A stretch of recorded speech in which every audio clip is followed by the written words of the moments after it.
नमस्कार, देश नहीं झुकने देंगे में बहुत बहुत स्वागत आप सभी का। मैं हूं आपके साथ अमन चोपड़ा। पिछले 4 दिनों से संत समाज में जिस तरह से धर्म युद्ध छिड़ा हुआ है, जिस तरह संत समाज दो फाड़ हो गया है, क्या उसकी वजह स्वामी अविमुक्तेश्वरानंद सरस्वती का ईगो है, जिसको लेकर कुछ लोग आलोचना कर रहे हैं। कहा जा रहा साहब कि जिस मेले में 3 करोड़ लोगों के आने का अनुमान था, वहां 200 से ज्यादा शिष्यों के साथ पालकी स्नान शंकराचार्य परंपरा के पालन के लिए जरूरी थी या सिर्फ अविमुक्तेश्वरानंद सरस्वती की व्यक्तिगत जिद। ये दो पक्ष हैं। अगर प्रशासन कह रहा है कि वहां व्यवस्था भगदड़ अव्यवस्था की आशंका है, तब भी क्या शंकराचार्य का 200 से ज्यादा शिष्यों के साथ पालकी में जाना जरूरी था? साहब, इन्हीं सवालों के साथ जो विवाद शुरू हुआ है वो अब इस स्थिति में आ चुका है कि अविमुक्तेश्वरानंद सरस्वती को लेकर संतों में धर्म युद्ध छिड़ गया है। पुरी के शंकराचार्य स्वामी निश्चलानंद सरस्वती खुलकर स्वामी अविमुक्तेश्वरानंद के समर्थन में आ गए। उन्होंने कहा है कि जिस तरह प्रशासन ने अविमुक्तेश्वरानंद सरस्वती को नोटिस जारी किया है, उनसे शंकराचार्य होने का प्रमाण मांगा है, वो भयंकर युद्ध को आमंत्रित करने जैसा है। इससे खून खौल रहा है। दूसरी ओर अविमुक्तेश्वरानंद सरस्वती पालकी विवाद के बीच कल योगी आदित्यनाथ कह चुके हैं कि बहुत से कालनेमी धर्म की आड़ में सनातन को एक्सपोज या सनातन को कमजोर कर रहे हैं। योगी ने कहा कि ऐसे लोग बाहर से धार्मिक दिखते हैं, लेकिन अंदर से धर्म विरोधी एजेंडे पर काम कर रहे हैं। यहां क्लियर करना जरूरी है, योगी आदित्यनाथ ने किसी का नाम नहीं लिया, लेकिन कुछ लोगों को कालनेमी बताया। कई साधु संत खुलकर अविमुक्तेश्वरानंद सरस्वती के विरोध में हैं। किन्नर अखाड़ा के संस्थापक आचार्य ऋषि दास ने कहा है कि अविमुक्तेश्वरानंद सरस्वती राजनीति के लिए सुनियोजित तरीके से धरना दे रहे हैं। जगत गुरु रामभद्राचार्य भी कह चुके हैं कि अविमुक्तेश्वरानंद कभी शंकराचार्य नहीं है, उनके साथ अन्याय नहीं हुआ, बल्कि उन्होंने अन्याय किया है। अखिल भारतीय संत समिति स्वामी जितेंद्रानंद सरस्वती ने सवाल उठाया कि अविमुक्तेश्वरानंद सरस्वती को पालकी से ही जाने की जिद क्यों थी। अब इस विवाद पर सवालों का जवाब देने के लिए मेरे साथ अविमुक्तेश्वरानंद सरस्वती और स्वामी जितेंद्रानंद सरस्वती दोनों हैं। पहले मैं अविमुक्तेश्वरानंद सरस्वती जी आपसे शुरू करूंगा। कालनेमी तक बात पहुंच गई है।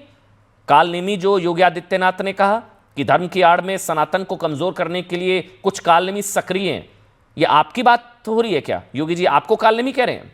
ठीक है, कालनेमी जो था वो रावण का कार्य सिद्ध करने के लिए गया था, ठीक है ना, और भेष धारण करके गया था साधु का, जबकि साधु था नहीं। माने जो था वो दूसरा वेश धारण किए हुए था। तो आप बताइए हमारे बारे में ये जो उपमा है कैसे लागू होगी? हम कौन से रावण का कार्य सिद्ध कर रहे हैं और कौन सा वेश हमने धारण किया है? हमारा असली रूप क्या है बताइए, उनसे पूछा जाना चाहिए। जितेंद्रानंद सरस्वती जी, योगी आदित्यनाथ ने कहा है कि बहुत से कालनेमी धर्म की आड़ में सनातन को कमजोर कर रहे हैं। जो कालनेमी का जिक्र जो मैंने अविमुक्तेश्वरानंद सरस्वती से भी पूछा, आपको भी लगता है ऐसा है? कुछ कालनेमी हैं धर्म की आड़ में सनातन को कमजोर कर रहे हैं? स्वाभाविक है, और एक लंबे समय से आज़ादी के पहले भी आज़ादी के बाद भी ये श्रृंखला चली है। एक बार तो अयोध्या के ही 136 संत महंतों की डोजियर वहाँ के तत्कालीन एसपी ने जारी कर दी थी आपराधिक प्रवृत्ति की। तो आज जो परिस्थितियाँ हैं उसमें ऐसे लोग, कालनेमी की परिभाषा ही यही है कि वो छद्मवेशी है और करता कुछ और है। आप एजेंडे में देखिए, जैसे साधु का चरित्र क्या है। अभी जो कुछ हो रहा है, जिस व्यक्ति को लेकर के उन्होंने निशाना साधा है मुख्यमंत्री जी ने, उस व्यक्ति के बारे में मैं कह रहा हूँ उत्तर प्रदेश के माफिया कैसे मरे, एजाज का विषय नहीं है। माफिया मरे, मुख्तार अंसारी हो या अतीक अहमद हो, लेकिन उनके पक्ष में बयान कौन जारी कर रहा है? तो हिंदू साधु। अरे हिंदू धर्म से क्या लेना देना है उन दोनों अपराधियों का कि जिनके लिए बयान जारी किया जा रहा है? उसी प्रकार धारा 370 कश्मीर से हटी, सरकार ने हटाई। सरकार का निर्णय था कि राष्ट्र की एकता और अखंडता से जुड़ा हुआ प्रश्न था जम्मू कश्मीर का। उस सवाल पर कि इसको रिस्टोर किया जाए, तो क्या रिस्टोर करने से अभी जो गोरक्षा का आंदोलन चला रहे, वो गोरक्षा का आंदोलन सफल हो जाएगा या वहाँ गाय नहीं कटेंगी? उत्तर प्रदेश में कांग्रेस के प्रदेश अध्यक्ष हों या समाजवादी पार्टी के राष्ट्रीय अध्यक्ष हों, जिनके काल में ओपन स्लॉटर हाउसेज चलते थे। योगी जी ने आने के बाद यह स्लॉटर हाउसेज बंद किए हैं। ये उत्तर प्रदेश का सर्वविदित इतिहास है। जो हलाल नाम के ब्रांड की सामग्री बिकती थी उसको बंद किया। अब वो अखिलेश यादव जिन्होंने 2015 में इनको खुद हाई कोर्ट के आदेश का उल्लंघन करने के आरोप में लाठी चार्ज में ठीक से पिटवाया, वही इनके सम्मान की बात कर रहे और कह रहे माफ़ी मांग लिया। लाठी चार्ज हुआ 2015 के सितंबर अक्टूबर में और माफ़ी मांगने की बात कब आ रही है? 2021 के हरिद्वार के कुंभ में, और 6 महीने के अंदर ही मोहम्मद आजम खान ने बिना कोई क्षमा मांगे श्री विद्या मठ गए थे और वहाँ भोजन किया था। दोनों ने हंसी ठिठोली की थी। इसका मतलब है नूरा कुश्ती चल रही है। तो केंद्र से लेकर के राज्य तक के राष्ट्रवादी सरकारों को, हिंदुत्ववादी सरकारों को किसी एजेंडे के तहत अस्थिर करना या उन्हें बदनाम करना, गाय के सवाल पर योगी जी को घेरना, किस पीठ को घेर रहे हो भाई? इस बयान को अविमुक्तेश्वरानंद सरस्वती जी से जोड़कर देखा जा रहा है। हालांकि कुछ लोग कह रहे हैं कि शंकराचार्य के लिए कालनेमी शब्द थोड़ा ज्यादा हो गया, विरोध इसका ये नहीं, कालनेमी नहीं, कम से कम अगर उनके लिए है तो नहीं होना चाहिए था। अविमुक्तेश्वरानंद जी के लिए व्यक्तिगत यह शब्द अगर योगी जी ने प्रयोग किया है तो मैं इसे उचित मानता हूं। इस नाते नहीं कि कोई राजनीतिक संबंध है, विचारधारा के संबंध, इस नाते नहीं, इसलिए कि पीछे लंबे समय से साधु वेश में जिस तरह अभी बिहार में 243 विधानसभा सीट पर इन्होंने कैंडिडेट खड़े किए, चुनाव लड़ाए, पूरे बिहार में घूमे। इसके पहले महाराष्ट्र के विधानसभा चुनाव से पहले वहाँ पहले उद्धव ठाकरे के घर जाते हैं, इसके बाद एकनाथ शिंदे के घर जाते हैं। उद्धव ठाकरे के घर तो वो दोनों का विवाद है। फिर कहते हैं कि जब तक उद्धव ठाकरे को सीएम की कुर्सी पर नहीं देख लूंगा। अरे जिसकी सरकार में 2 साधुओं की पीट पीट के हत्या हो गई, जो जांच कराने को भी नहीं तैयार था पालघर के प्रकरण में, ऐसे उद्धव ठाकरे के घर जाना, बिना बुलाए जाना, बिना आमंत्रण के जाना, तो ये किस मानसिकता को दर्शाता है? इसको समझना पड़ेगा। राजनीति में जब जिस राज्य में जहां चुनाव होता है वहां सक्रिय होकर के 2019 के लोकसभा में नरेंद्र मोदी के विरुद्ध ये स्वतः कैंडिडेट लेकर के आए, देश के प्रधानमंत्री के विरुद्ध कैंडिडेट लड़ाना लोकतंत्र में मैं बुरा नहीं मानता। लेकिन कचहरी में जिस प्रकार दौड़ दौड़ के नंगा नाच कर रहे थे वो पूरे देश की मीडिया ने देखा है। और आपके चैनल के पास फुटेज नहीं होगा तो मैं फुटेज भेज दूंगा। अच्छा, एक और सवाल, नहीं आप ठीक कह रहे हैं, लेकिन आपने कहा कि जो 50 मीटर पैदल चल लेते तो क्या हो जाता? मैं आपका बयान सुन रहा था, पालकी में जाने की जिद क्यों? लेकिन अविमुक्तेश्वरानंद सरस्वती जो है वो ये कह रहे हैं कि लड़ाई से 5 मीटर की थी, वो 5 मीटर आगे जाने दे तो क्या पहाड़ टूट जाता? जितेंद्र आनंद जी, अगर उस 5 मीटर में 2.5 करोड़ लोग जो स्नान करने आए थे, अगर भगदड़ मच जाती, जो वातावरण इन्होंने खड़ा किया, इनके बटकों ने पुलिस के कॉलर पकड़ करके खींचे, अस लड़ाई 5 मीटर की नहीं थी। लड़ाई तो ये है कि इन्होंने पुल नंबर 2 जो सेफ जोन के लिए, सेफ्टी जोन के लिए मेला प्रशासन ने बैरिकेड करके रखा था कि कहीं कोई अप्रिय स्थिति आए तो ऐसी परिस्थिति में श्रद्धालुओं को हम इस पुल से निकाल सकें, इसके लिए। और डी एरिया में तो कुंभ अर्ध कुंभ में भी किसी का रथ नहीं गया, पार्क से 2 किलोमीटर दूर रहता है। तो सवाल 50 मीटर का नहीं है। दूसरे की आज तक एक व्यक्ति का इसके पहले बताइए, जब से माघ मेला और कुंभ लग रहा है, कौन संत है जो पालकी पे गया? वहीं पे वरिष्ठ शंकराचार्य हैं पुरी के शंकराचार्य जी नहा करके चले आए, किसी को पता नहीं चला। सुमेरु पीठ के शंकराचार्य नरेंद्रानंद नहा के चले आए, किसी को पता नहीं चला। रामभद्राचार्य जी नहा के, ये सब 80-80 वर्ष के उम्र के लोगों के नाम बता रहा हूं मैं, जिनकी आयु 75 वर्ष प्लस है, और ये सभी ने नहा लिया। किसी को, और माँ गंगा की गोद में पालकी में चढ़ करके जाना, तीर्थराज प्रयाग की छाती पर कूदते हुए जाना, नारे अमावस्या मौनी है, हमको मौन रहना है और हम नारा लगाते हुए जा रहे हैं, तो ये तो पॉलिटिक्स थी। और इस पॉलिटिक्स में कि ये 5 मीटर इनका, क्यों इन्होंने पुल का जो बैरिकेड तोड़ा, इनके भटकों ने पुलिस पर हाथ उठाए, उनके कॉलर पकड़ करके खींचे, तो 5 मीटर का सवाल कहाँ है?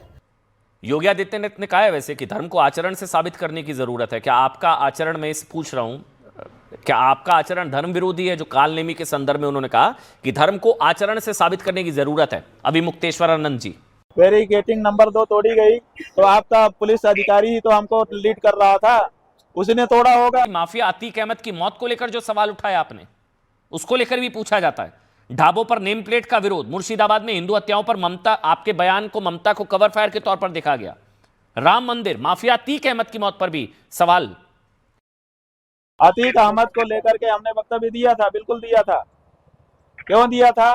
कि जब किसी भी देश में जब शूट करके न्याय होने लगेगा, वो गुंडा था, बदमाश था, बिल्कुल सही है, लेकिन अगर क्या उसको शूट करके, क्या उसको 2 दिन के लिए एक मुकदमा चला करके, मुकदमे का नाटक करके 2 दिन में उसको फांसी नहीं चढ़ाया जा सकता था?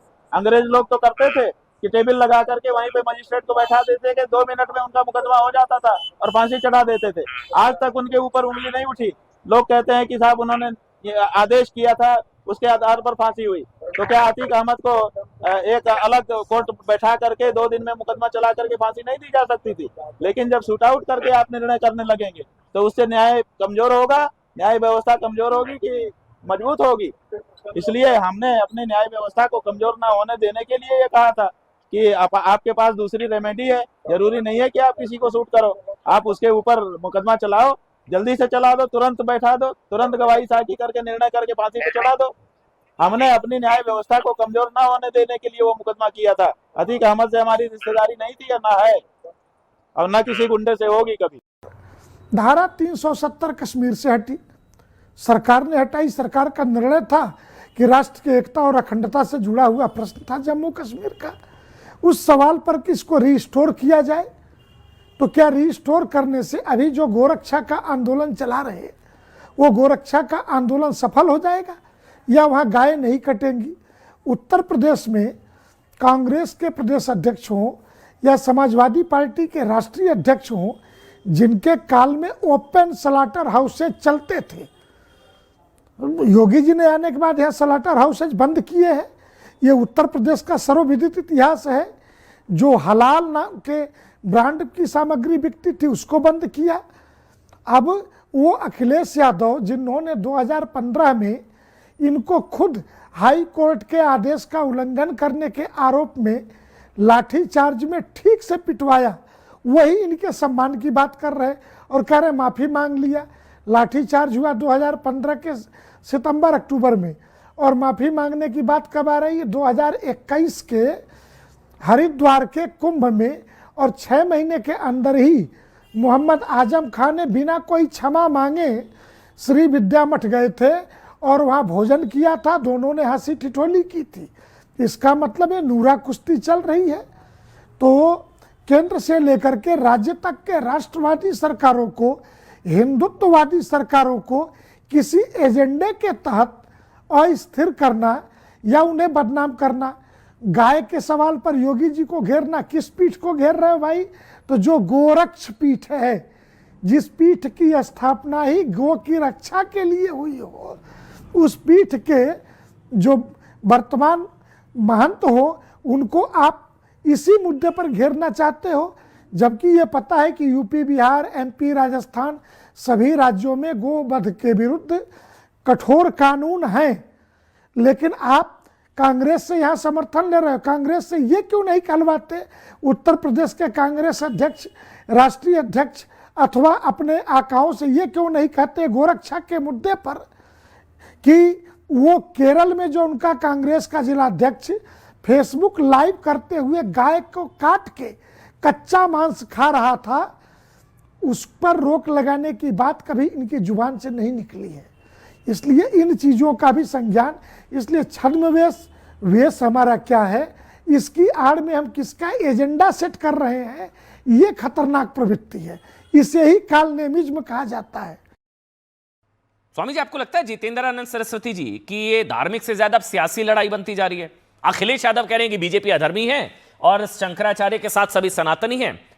शिवपाल यादव जी ने भी कहा कि शंकराचार्य को अपमानित किया गया है। जितेंद्रानंद सरस्वती जी,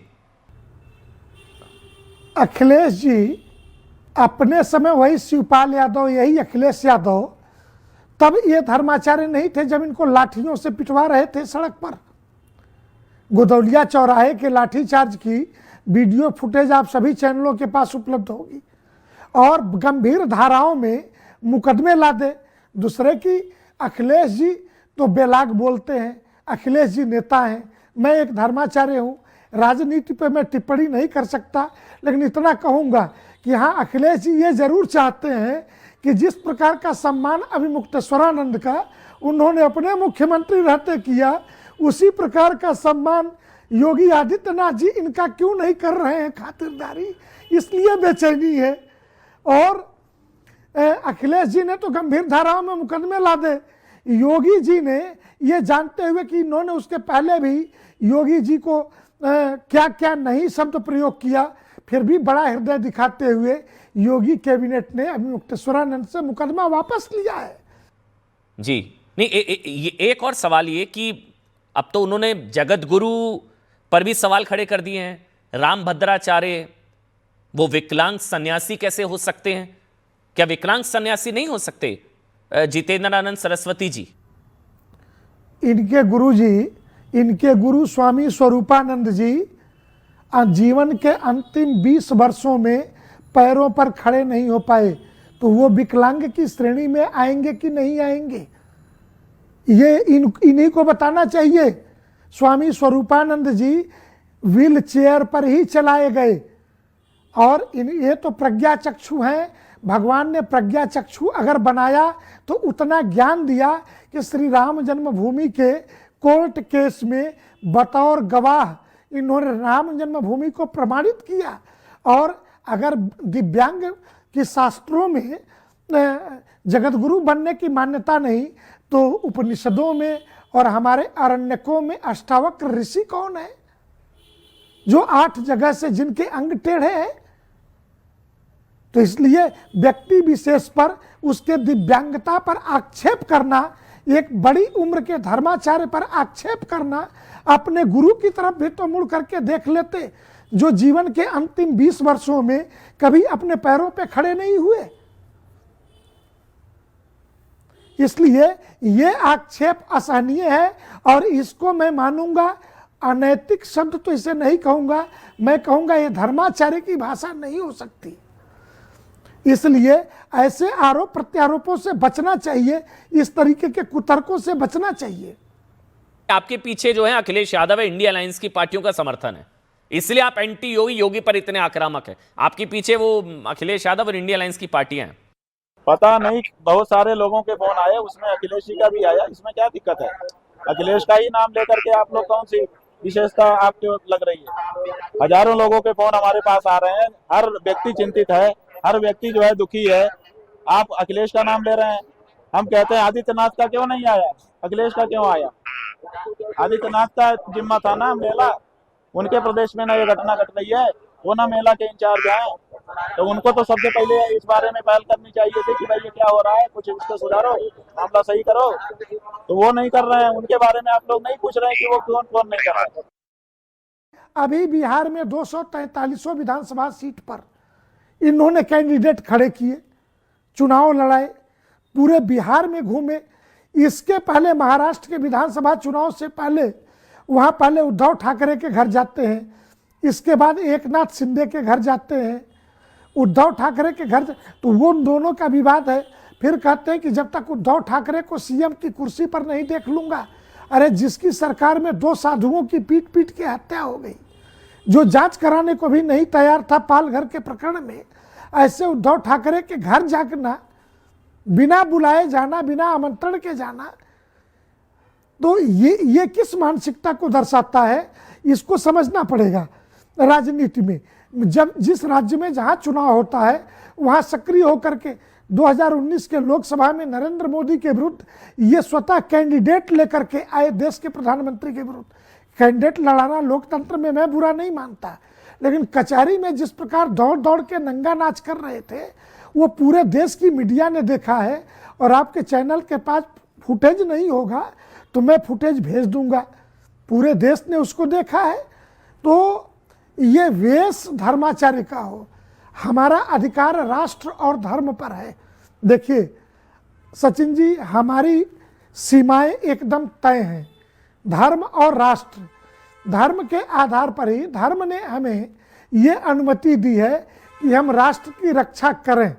शुक्ल यजुर्वेद कहता है वयम राष्ट्रे जागृयाम पुरोहिता। तो दूसरी तरफ अथर्ववेद कहता है हमारे लिए कि माता भूमि पुत्रो अहम पृथिव्या, कि ये जो भूमि है हमारी माता है और हम इसके पुत्र हैं। इस दृष्टि से ये भारत माता है। ये यहाँ तक प्रश्न करते हैं कि भारत माता जो है शास्त्रीय शब्द नहीं है। तो ये राज्यों का समूह, तो कांग्रेस के एजेंडे पर अगर काम करने के लिए, वामपंथ के एजेंडे पर आप काम कर रहे हो तो आपके लिए कालनेमी शब्द सर्वथा उचित ही है। नहीं, आप तो उद्धव जी को भी सीएम बनाना चाह रहे थे स्वामी जी। मुझे वो बयान याद है कि विश्वासघात हुआ, उद्धव सीएम नहीं, संकल्प। राम मंदिर को लेकर भी आपने सवाल खड़े किए थे।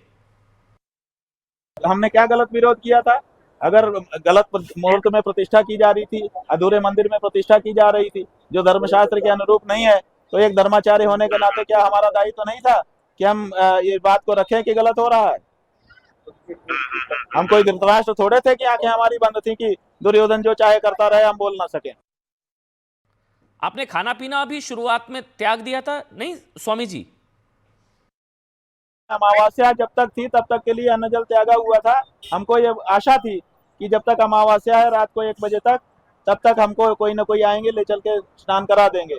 इसीलिए हम अन्न जल त्याग के बैठे थे, क्योंकि हमारे यहाँ स्नान करने के पहले अन्न जल ग्रहण नहीं किया जाता है सामान्यतया। तो हम सोच रहे थे कि जब तक अमावस्या है कोई ना कोई अफसर तो एक तो होगा जो कहेगा कि भाई गलत हुआ है, तो वो पहल करेगा, पहल करके आएगा। हम सोच रहे थे, तो इसलिए रात को 1 बजे तक अन्न जल ग्रहण किए बिना बैठे रहे ताकि हम स्नान कर सकें। लेकिन जब अमावस्या पूरी हो गई तिथि के रूप में, नहीं मतलब आप ये कह रहे हैं कि कोई मनाने नहीं आया, कोई मान मनोबल के लिए नहीं आया, इसलिए आपने अन्न जल ग्रहण कर लिया। तो संकल्प और उसको लेकर फिर मतलब होता है ना कि आपने कुछ बात रखी, उसकी गंभीरता को लेकर फिर कोई मनाने नहीं आया तो आपने अन्न जल आपने तो त्याग दिया था ना। हमारी बातों की गंभीरता ये है कि 5 दिन बीत चुका है, 5 दिन तक हम जहां उन्होंने पालकी हमारी छोड़ी थी वहीं पर बैठे हुए हैं। हमारी बातों की गंभीरता और हमारी बातों की प्रामाणिकता इससे सिद्ध हो गई है कि हम धूल खा रहे हैं, हम जो है सड़क पर नहा रहे हैं शंकराचार्य होकर के, जबकि हमारा शिविर 2 लगा हुआ है, 3 लगा हुआ है और हमारे पास व्यवस्था है सब। उसके बावजूद हम सड़क पर नहा रहे हैं, सड़क पर खा रहे हैं, सड़क पर बैठे हुए हैं, सड़क पर सो रहे हैं। आप इससे ज्यादा कौन सी दृढ़ता हमारी देखना चाहते हैं? आप चाहते हैं कि हम अनशन करके मर जाएं? अच्छा एक और सवाल, नहीं आप ठीक कह रहे हैं, लेकिन आपने कहा कि जो 50 मीटर पैदल चल लेते तो क्या हो जाता। मैं आपका बयान सुन रहा था, पालकी में जाने की जिद क्यों? लेकिन अभिमुक्तेश्वर आनंद सरस्वती जो है वो ये कह रहे हैं कि लड़ाई से 5 मीटर की थी, वो 5 मीटर आगे जाने दे तो क्या पहाड़ टूट जाता? जितेंद्र आनंद जी, अगर उस 5 मीटर में 2.5 करोड़ लोग जो स्नान करने आए थे, अगर भगदड़ मच जाती, जो वातावरण इन्होंने खड़ा किया, इनके बटकों ने पुलिस के कॉलर पकड़ करके खींचे, अस लड़ाई 5 मीटर की नहीं थी।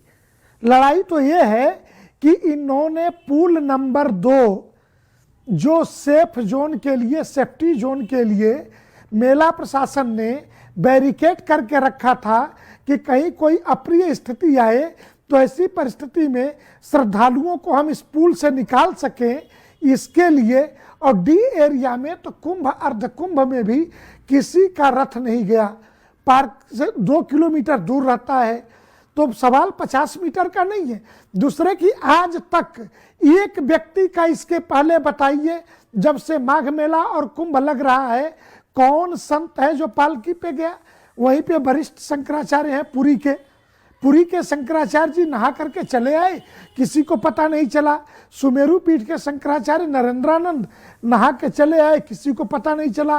रामभद्राचार्य जी नहा के, ये सब 80-80 वर्ष के उम्र के लोगों के नाम बता रहा हूं मैं।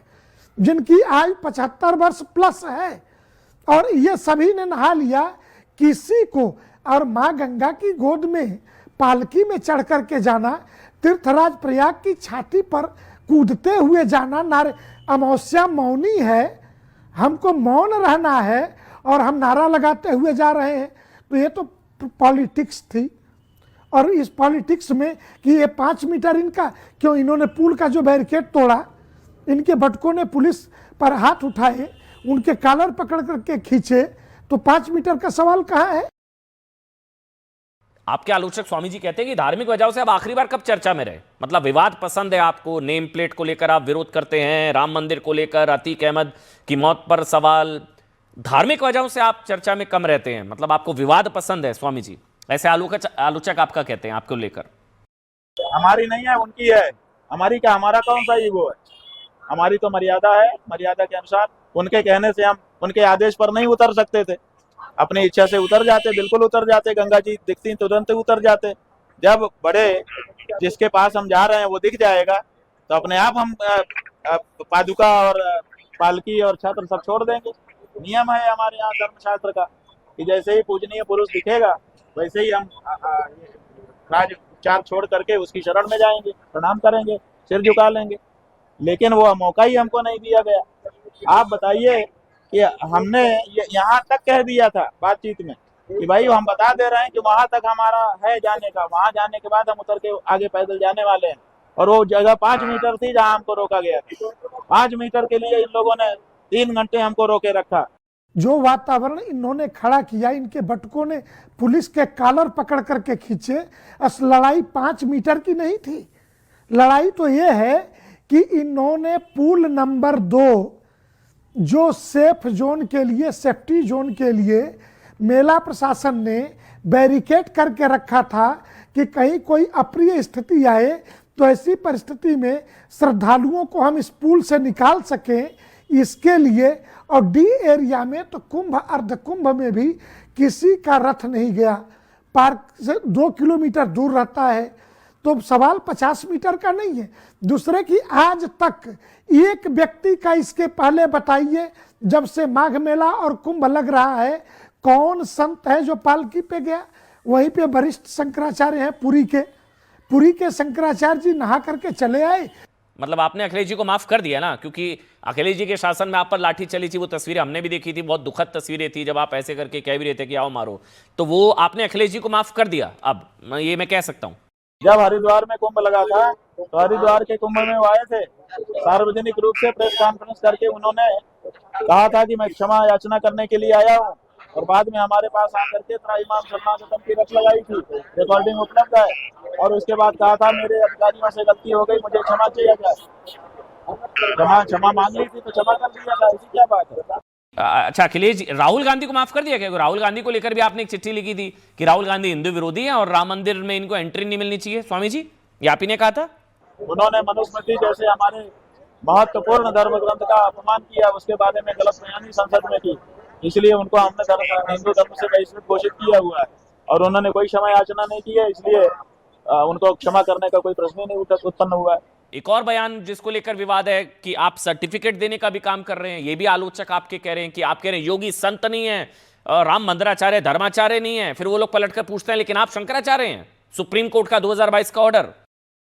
कारण ये बता रहे हैं कि योगी जी जो संत थे, योगी थे, नाथ संप्रदाय के थे, महंत थे, धर्म की शपथ लेकर के वहां बैठे थे और कार्य कर रहे थे धर्म का। फिर वो राजनीतिक पार्टी ज्वाइन करके धर्मनिरपेक्षता की शपथ ले लिए। फिर उसके बाद मुख्यमंत्री बनके धर्मनिरपेक्ष मुख्यमंत्री की भूमिका निभा रहे हैं। आप हमको बताइए कि आपको अगर हम ये मौका दे दें कि धर्म की शपथ भी ले लो और धर्मनिरपेक्षता की ले लो, दोनों एक साथ निभा पाओगे आप? दुई की एक संग वही बुआलू, हंसब ठठाई बुलाऊ बुगालू, दोनों एक साथ हो सकता है क्या? तो इसलिए इस समय वो मुख्यमंत्री है। और जहां तक रामभद्राचार्य जी की बात है, रामभद्राचार्य जी को हमने इसलिए संत नहीं माना क्योंकि उन्होंने हाथ में दंड पकड़ा हुआ है। और हमारे यहाँ उपनिषद संन्यासोपनिषद है जिसके आधार पर सन्यासी बनते हैं, और उसमें लिखा है कि अंग विकल व्यक्ति दंड संन्यास नहीं ले सकता है। तो उन्होंने शास्त्र के अनुसार संन्यास नहीं लिया है, इसलिए हम उनको सन्यासी नहीं मानते हैं। एकदम नहीं। पहली बात कि वो शंकराचार्य नहीं है। सुप्रीम कोर्ट के द्वारा उनके पट्टाभिषेक पे रोक है। अब उनके वकीलों ने कुछ चैनलों पे तर्क दिए कि पट्टाभिषेक पे रोक है, शंकराचार्य लिखने पे रोक नहीं है। अरे भाई, बगैर शपथ के कोई न मुख्यमंत्री बन सकता, न कोई जज बन सकता, और न बगैर उपस्थिति दर्ज कराए रजिस्टर में कोई आईएएस आईपीएस भी जिले का चार्ज नहीं संभाल सकता। तो पट्टाभिषेक ही चार्ज संभालने की निशानी है, और पट्टाभिषेक पर ही रोक है, तो आप शंकराचार्य हो कैसे गए? मैं इसलिए स्वामी जी पूछ रहा था ना कि सवाल तो आपके शंकराचार्य होने को लेकर भी पूछे जा रहे हैं, मैं नहीं उठा रहा हूं।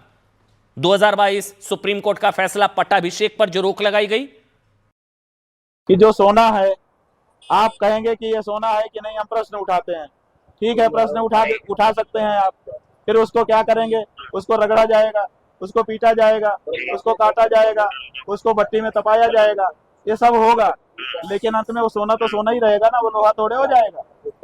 उसी तरह से हमारे शंकराचार्य होने पर आप प्रश्न उठा सकते हैं, तरह तरह से परीक्षा कर सकते हैं, लेकिन अगर हम शंकराचार्य हैं तो अंत तक शंकराचार्य ही रहेंगे।